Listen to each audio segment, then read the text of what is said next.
muri Zimbabwe tinokuchingamidzai zvekare kune chimwe chirongwa pano paZimFacebook Secrets and Confessions. Tadzoka zvekare nemamwe messages. Regedzai tibva tapinda mumamessages edu atadzoka takakubatirai. Message yedu yekutanga yakamira sekudai so: hanzi makadi zvenyu mukoma, ndinokumbirawo kuti muge muchindiposterawo nyaya yanguwo makavika chitupa changu. Ininiwo ndinoda kureurura kuti ndinodanana nemurume wemunhu. Murume uyu wandiri kudanana naye ndoda kureurura kuti ndakamugadzira kuti kana akangoita mari, kana angoita mari yose anouya nayo kwandiri. Makadi henyu mukoma, ndinokumbirawo kuti muise nyaya yangu padare, asi makaviga chitupa changu. Ininiwo ndiri mukadzi wechidiki, ndine 24 years, ndine mwana wangu 1. Ndakaita wekumitiswa apo pandainge ndichiri kuchikoro. Ndinogarawo muGlenora kuchitubu. Nyaya yangu mukoma yakamira sekudai so: inini ndakakura ndichigara nehanzvadzi yangu nemukadzi wake kuchitungweza, asi amai guru mukadzi wehanzvadzi yangu vainge vaine utsinye husingaite. Dzimwe nguva vaindinyima chikafu, then ndaingoenda kuchikoro nenzara. Saka ndakazoguma ndava kuita zvevakomana ndichitsvaka vanondipa mari. Ndakabva ndachizomitiswa mwana wangu uyu wandiinaye. Saka pandakaita pamuviri, amai guru vangu vakabva vafurira hanzvadzi yangu kuti inge ichindidzinga. Saka pandakabva ndachizodzingwa pamba mukomana ndakadzingwa sembwa pamba apa ndainge ndiine nhumbu ndichiita zvokutukwirirwa naamai guru ndichinzi enda kumurume wako. Ndakaenda kwainge kuchigara mukomana uyu ainge andimitisa, ainge achigara kuGlenora kuchitubu. Ndakasvika kumba kwavo kusina munhu, ainge atotiza nekuti ndainge ndiri mudiki. Saka ndinofunga kuti pamwe akatya kusungwa nekuti ndainge ndiri mwana mudiki under age, ndainge ndiine 16 years. Saka kumba kwemukomana uyu handina kutambirwa zvachose nekuti muridzi wenyaya ainge asipo. Saka vakabva vanditi iwe tsvaka kwekuenda. Ndakabva ndashayiwa zano mukoma, apa ndainge ndiine nhumbu. Kumba ndainge ndanzi usafa wakadzoka pano. Saka ndainge ndisina kwekuenda. Apa kunze kwainge kwadoka. Ndakabva ndaenda pamashops pachitubu, painge pakavhurwa mabha chete. Saka ndakasvika paine vasikana vechidiki vainge varipo vachiita chipfambi. Saka ndivo vakazonditora, takabva tatanga kugara tose. Ndakazoguma ndatovawo pfambi, ndava kutengesa muviri wangu kuti ndinge ndichiwana chikafu. Apa ndainge ndiine nhumbu. Ndakabva ndachizobara mwana wangu. Ndakazosara ndobara mwana, asi ndainge ndava kutobata zvemari ndichiita zvechipfambi. Saka muchipfambi imomo ndimo makazoita kuti ndizosvika pakujoina zvemanjuzu. Iye zvino ndatova nerank kumanjuzu ikoko, asi chipfambi handina kana kusiya nekuti ndizvo zvinondiraramisa. Saka ndakazoita vamwe baba avo vanoshanda kuDelta. Vakati vauya vachida kuzviratidza kuti imbinga, apa vainge vaine plan yekuti kana vakangovata neni vainge vachida kundisiya. Saka njuzu dzakabva dzagara dzatondiudza kuti murume uyu ari kuda kuti kana akangorara newe obva asiyana newe, because takati takarara pambedha ndokubva ndangoratidzwa vision kuti murume uyu mushure mekunge wangomupakurira usavi achabva akusiya. Ndikatoziva kutoti ndo zvavainge vakaronga baba ava. Saka ndakabva ndati zvino ini haundizivi,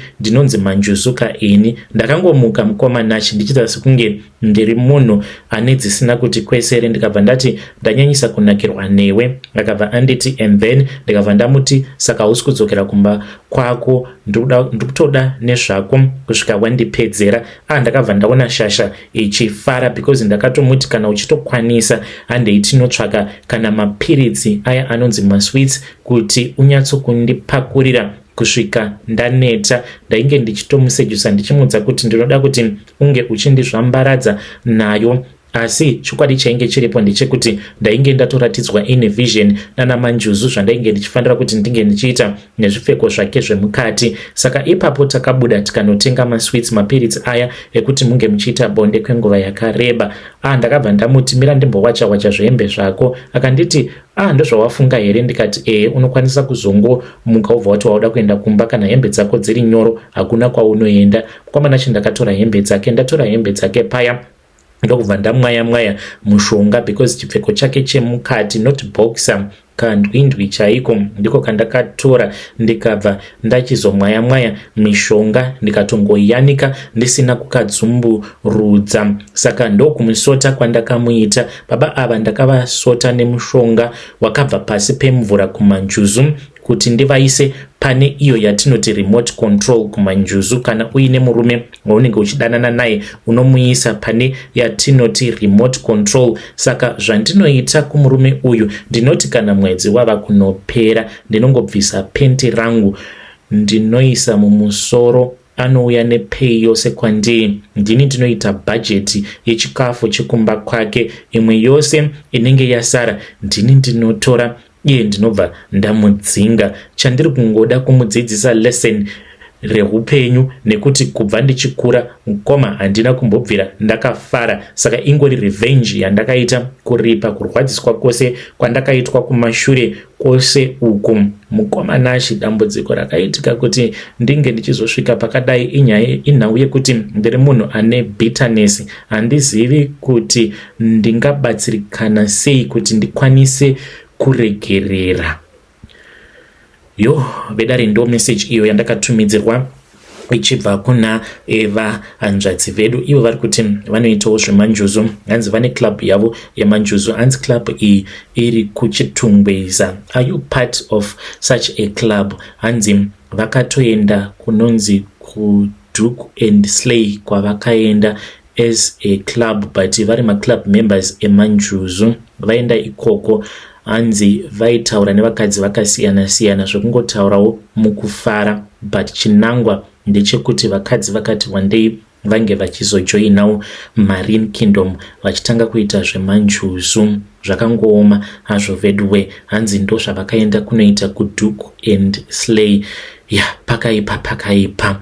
Saka ndo nyaya yavaunza pano. Ivo vari kuti zvemanjuzu izvi hanzi ngatimbozviisai pasite. Hanzi it's another story for another day. Vari kuti vachauya vachizondiudza zvakaitika ipapo pavakajoiniswa zvemanjuzu, zvavanoita pose pavanosangana kana vari kukumanjuzu kwavo ikoko, nezvavanenge vachiudzwa nemanjuzu avo iwawo awo anovakontrola muclub mavo. Because mukutaura ivo vanyora vachiti hanzi club yoga inenge ine njuzu yayo yakasiyana, uye zvekare nemutungamiriri wacho anenge aine njuzu yake iyo inenge ichitungamirira njuzu idzo dzaanenge akaisa pamuri. Saka vari kuti it is a story for another day. Let's hope kuti vachazoya so that tinge tichiunderstanda. Uri mugari wemuchitungwiza here?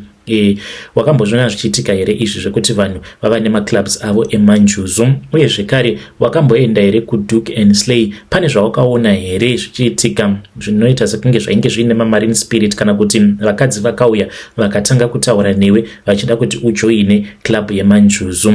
Kana kuri kunzi zvakaitika kwauri, you can come to my inbox. But nhau yavo iri pakuti hanzi ndingaregerera sei. Ine maonero angu ndinoona sekunge kana kuri kunzi vakatanga kuzviregerera ivo pachezvavo, because vari kuti vane bitterness yekuti havasi kukwanisa kuregerera amai guru vavo, hanzvadzi yavo, zvekare nemurume uyo akavamitisa. Havasi kukwanisa kuregerera vanhu ivavo. Maybe if you can forgive yourself first, then you will be able to forgive vanhu avo vakakukanganisirai.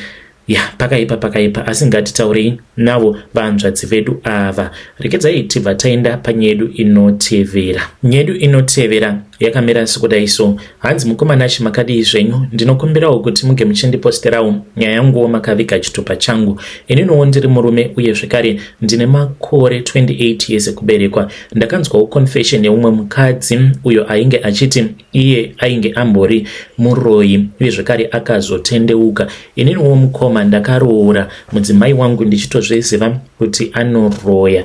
Handisati hangu ndakambomuona achiroya, kana kuti ipo pacho paanoti usiku kana achifanira kuti ange achibuda, iye anoti anoshanduka kuita kitsi paanenge ava kuda kubuda. Asi handisati ndakambomuona. Mudzimai wangu ndakamutendedza kuti ange achiita zvaanoita hake, so that ange achienderera pamberi nemabasa ake awo aanoita. Nemudzimai wangu mukoma takatanga kudanana apo patainge tichiri maform 3 iye akabva achizondiudza kuti ainge asingakwanisi kuramba achienderera mberi nerelationship. Ndikabva ndati ko sei mudiwa wava kusada kuti tirambe tichidanana? Akabva ati kwainge kusiri kuda kwake. Ndikati saka kuda kwani? Akabva anditi gogo vangu ndo vari kuti hazviiti kuti tirambe tichidanana, nekuti kana tikaramba tichidanana tinokwanisa kuzomitisana. Saka ndakabva ndachizongoramba ndichingomunetsa ndichimudza kuti ndinokuda iye asingadi kundizivisa. That was when apo pandakabva ndachizoenda kuna gogo vake. Ndaenda kuna gogo vake vakabva vachizondituka, asi ndakaramba ndichingodzokera kwavari ndichida kunzwisisa kuti kosei vainge vasingadi kuti ndidanane nemuzukuru wavo, because ini ndainge ndiri munhu ainge achitozivikanwa kuti ndine hunhu hwakanaka. Vainge vatoripo vaitoshovirawo kuti kana kuri kunzi kana tazokurawo ndinge ndichizoroora vana vavo. Vamwe vaitouya vachitoudza amai vangu, asi chaindirwadza ndechekuti musikana wangu gogo vake vairatidza kuti vainge vakandivenga, saka vainditukirira pose pandaienda pamba pavo. Asi mukomanashi nekuda kwekuti ndainge ndichida muzukuru wavo, dzimwe nguva ndaikwanisa kuti kana ndikaenda pamba pavo ari makuseni paya, sezvo ndainge ndichizviziva kuti vaingogara ivo gogo vacho nemusikana wangu nevaneng'ina vake, nekuti vainge vasina munhu anokwanisa kuvabatsira. Saka musikana wangu ndiye aizotombopota achienda kunofudza mombe. Saka ndaitanga ndavhurira mombe dzavo, ndobva ndadzitinha, ndobva ndadarika nekumba ndichivhurirawo mombe dzepamba pedu, ndobva ndatonoswera kumafuro ndiine mombe ndichitodzifudza. Saka vakazongonditi one day apo pandainge ndichivhurira mombe kuti ndinge ndichienda kumafuro nadzo, vakabva vauya vakabva vanditi oraiti ndamupa mvumiro yekuti ange achikuudza kuti sei ndisiri kuda kuti murambe muchingodanana. Saka akazonditevera kumafuro, ainge aine chikafu icho chaakanditi usati wadya chikafu ichi pane zvandikuda kukuudza, nekuti chikafu ichi chine mushonga wachaiswa nagogo. Kubva zuva ranhasi kana kuri kunzi ukabvuma kudya chikafu ichi, ziva kuti inini newe tinofanira kuti tinge tichizodanana, tichazoroorana, tichazoita vana vedu, ende haufanire kuti unge uchizorara neumwe munhukadzi kunyange zvikazonzi ndinenge ndafa. Saka ndakabva ndachizoti aifanira kuti ange achindiudza izvo zvaainge agara achida kundiudza, but achitya kundiudza nekuti ainge asina kupiwa mvumiro nagogo vake. Saka akabva achizondiudza kuti iye ainge ari muroyi. Mukomanachi ndakangoseka zvangu ndikati uri muroyi? What do you mean kana uchiti uri muroyi? Akabva ati ndizvozvo zvandatokuudza, iniwo ndiri muroyi. Mukomanachi ndakagamuchira uroyi hwake ihwohwo, ndikabva ndati hapana chakamboipa, handiti unondida. Akabva anditi ndinokuda. Ndikabva ndati saka zvine basa rei kana kunyange zvikanzi uri muroyi? Chakangokosha ndechekuti iwewe neni tichange tichizodanana, plus kana uchida unokwanisa kundigadzira zvekuti muupenyu hwangu ndisazombofa ndakaita maziso ekuona vamwe vanhukadzi, ndinge ndichingoita maziso ekungoona iwewe chete. Ndokubva ndatanga kudya chikafu chiya chainge chiine mushonga. Ndokutogadzirwa kwandakaitwa, ndikaenda kuna gogo vake ndikavakumbira kuti vange vachiita mhiko. Vakaita mhiko dzekuti inini nemudzimai wangu hatimbofi takaparadzana. That is how much I love my wife. Saka mudzimai wangu ane masecrets akawanda awo aanondiudza, awo avanoita kana vabuda pavanenge vachienda kunoroya. The only thing that I have seen, even though ndakuudzai kuti mudzimai wangu handisati ndakambomuona iye ashanduka kuita kitsi, asi chandakaona ndechekuti mudzimai wangu anotya kurara pamba kana kuri kunzi panenge pari pamba pemunhu anonamata. Ndinorangarira this was last year apo patakaenda kumusha. Saka taenda kumusha, inini handinawo hama dziri muHarare, iye zvekare haana hama dziri muHarare. Saka tainge tichida kuenda kunotora mapassport, nekuti pabasa patinoshanda tainge tanzi nemurungu munhu wose ari kufanira kuti ange achiita passport yake. So then that was when apo patakabva tachizoenda kumusha, but ndakataura